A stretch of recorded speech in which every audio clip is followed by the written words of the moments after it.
Hello again, boys and girls. This has been floating around in my head for a little while, so I figured I would do a little FAQ on anarchy and see if that might clear things up for some people. So with that, let's get on with the first question.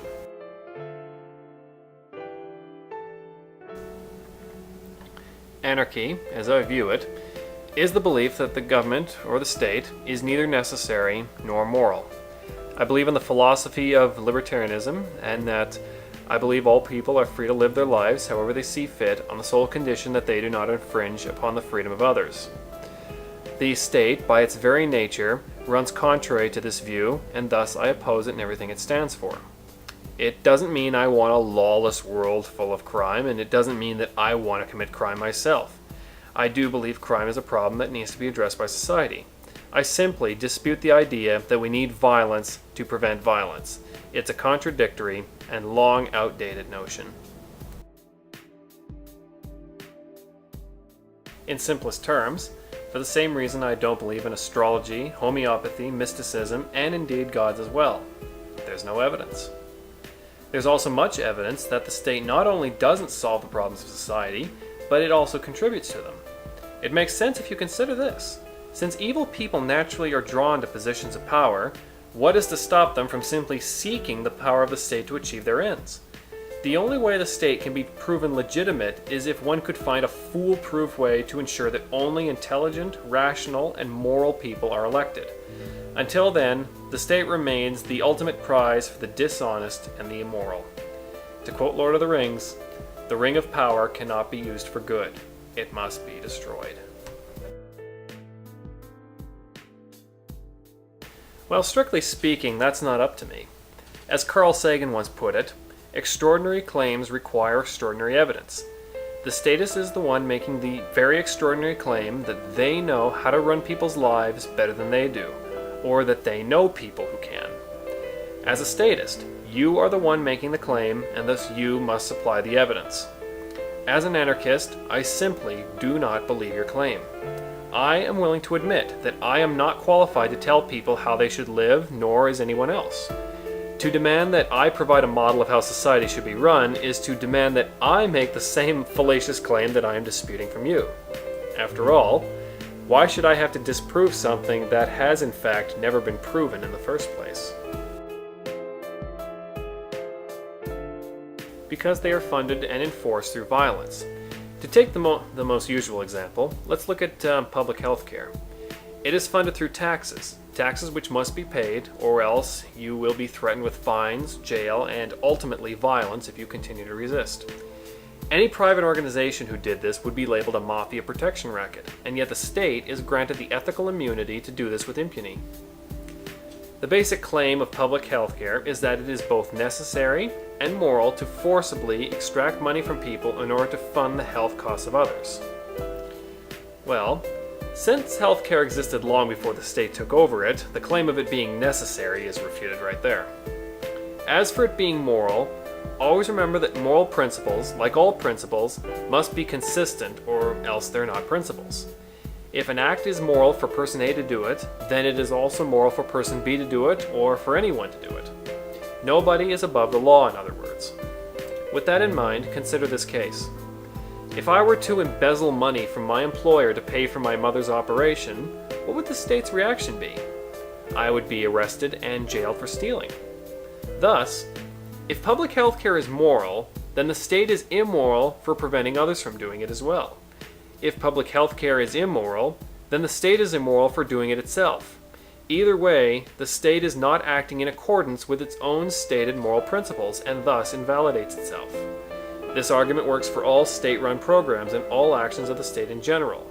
This is why you cannot achieve virtue through violence. Well, the first question to ask yourself is, how does the state get it done right now? Let's take the case of courts to enforce contracts and make sure nobody harms someone else. How does the state handle theft and fraud?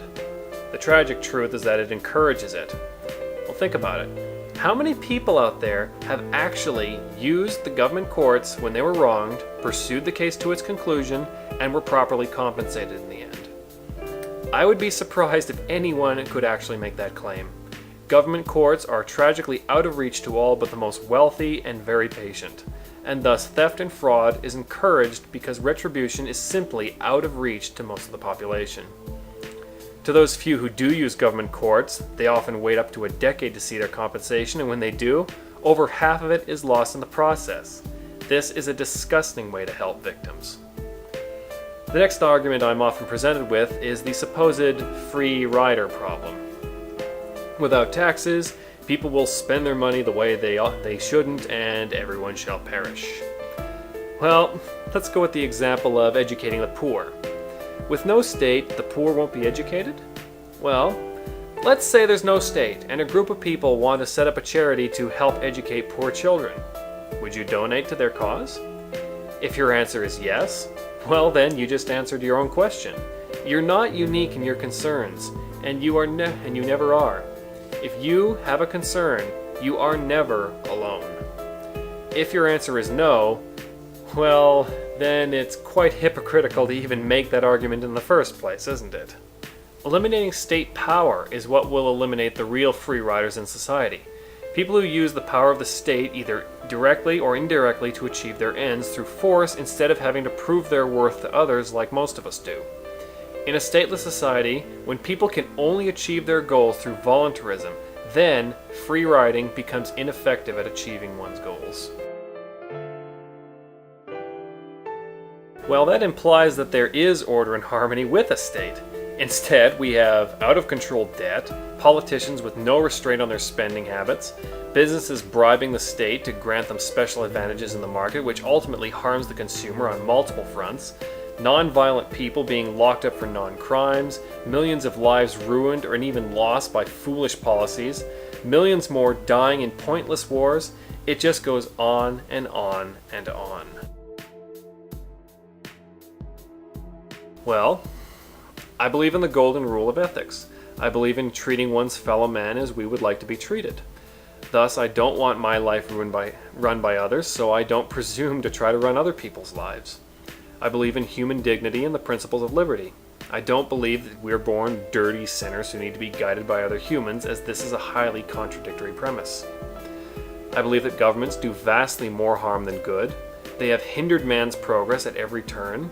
They divide society into warring factions.